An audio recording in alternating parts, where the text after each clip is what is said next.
I'm Chef Mike Moses, and welcome to my kitchen.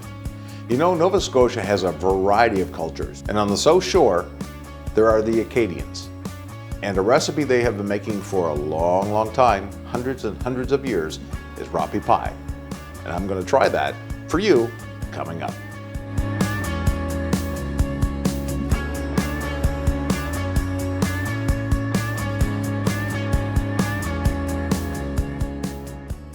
If you like this video, please don't forget to give me a thumbs up.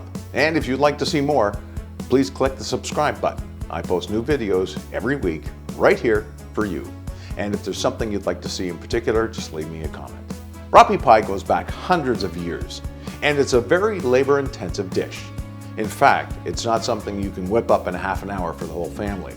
It's going to take at least 3 hours in the oven and probably an hour or so to prepare. And here's what we're going to need. We're going to need some shredded chicken, some salt pork, about 5 pounds of potatoes, an onion, and anywhere from 4 to 8 cups of chicken stock. And of course, salt and pepper to taste. Let's get things going. First thing we have to do is cut up our onion. We're not going to saute this onion. I know that's something that I normally do, but for this onion, it's actually going to sit in the chicken stock, and we're going to flavor the chicken stock with the onion and some salt and pepper. We'll take our onion, take the outer skin off.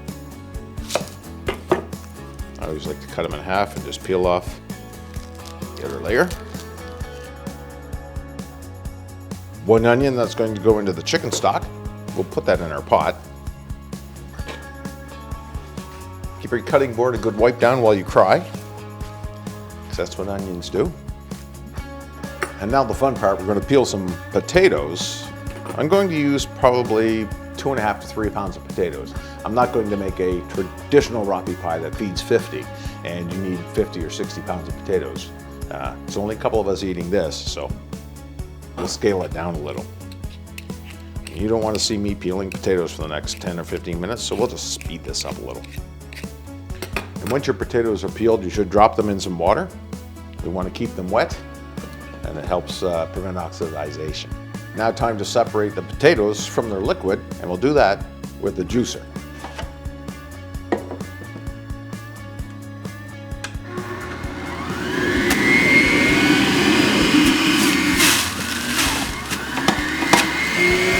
A lot of water and potatoes and a lot of starch. This is about 1 liter, and that only came from 4 or 5 potatoes, and I still have lots of room in my bin here to catch more potato pulp.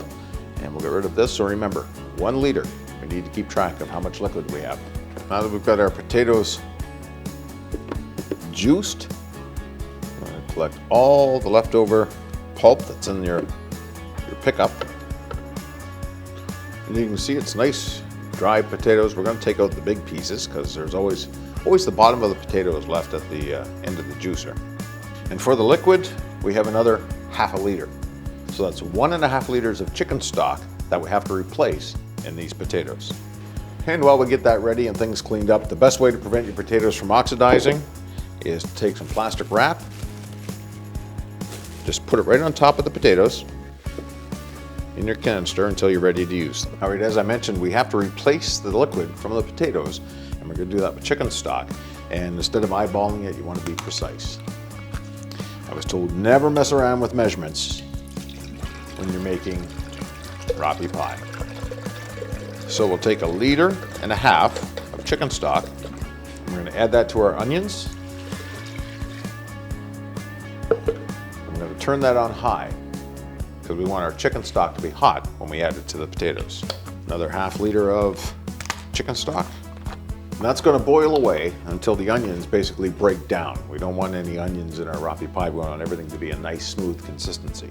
So this should probably take 15-25 minutes. And while we're doing that, we'll move on to preparing the salt pork.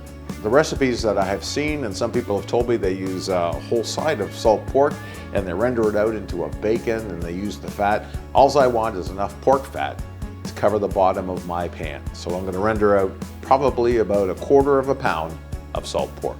Get that on the burner. While that's rendering out, we shall take our chicken stock and our potato mixture, blend it together. When you take your potatoes out, Make sure you get them all. They'll be a little brown, but that's normal. That's oxidation. Take potatoes. Don't forget to take the big pieces out. Those are very unappetizing. Okay, now we'll start introducing our liquid to our potato mixture.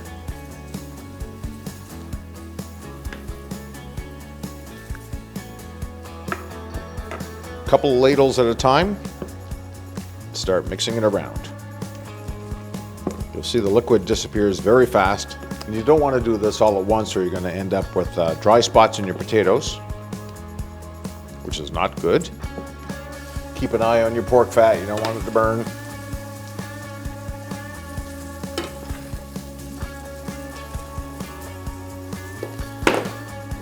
Now, I'm just one person doing this, but usually when Rappie pie is made, it's a kitchen party because it takes so long. Everybody gets in there. They didn't have a juicer back in the old days, so everybody would chip in and squeezing the water and the starch out of the potatoes. Somebody would be cooking the chickens. If that's what you're going to have in your Rappie pie. You can also put beef in your Rappie pie. Any kind of protein you can think of, really. All right, our potatoes are just about hydrated. The remainder of our liquid and onions in.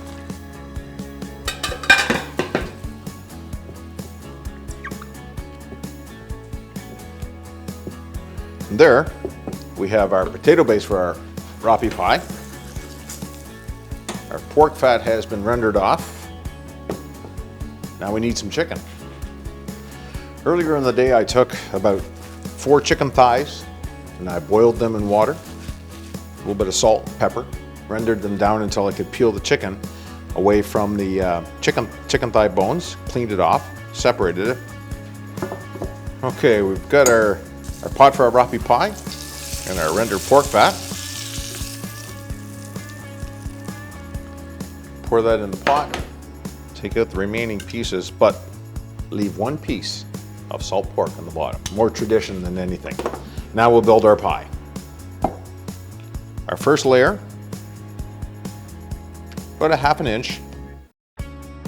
You'll see the pork fat start to come up along the sides, which is just gorgeous. Now we'll add the chicken. And we just want to make a whole layer of chicken. I find that chicken thighs are a lot more flavorful than if you use just chicken breasts. Okay, so now we have a layer of chicken. Now we want to season with a little bit of salt and pepper on the chicken. Very lightly. Pepper.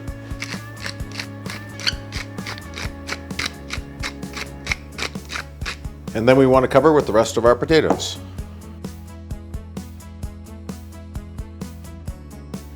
Smooth it out, and then if you like to just make some grooves in it, and that'll make it nice and crispy top. Almost like waves. Tribute to the South Shore. So this is going to go into the oven from anywhere to 2 to 3.5 hours at 350 degrees. Usually in a great big pan, you'd put it in for 3 hours plus. I'll keep an eye on it. What we want is the top to be really, really crispy. And when we pull it out of the oven, I'll show you what it looks like. It'll be ready to eat. And it's been about 3 hours. Our Rappie pie is finished. Nice and crispy on the top, ready to be served. Let it cool down, probably for about 20 minutes, and then you're good to go. If you don't eat everything, you can always heat it up in the oven again later. Remember, 350 degrees until it's warm all the way through. If you like this video, please don't forget to give me a thumbs up. And I post videos like this every week, so please subscribe. Also, if you'd like more information, head over to my blog, thepersonalchef.blog, where I post this recipe that you can print off. Thank you very much for watching. I look forward to helping you cook better, eat healthier, and shop smarter.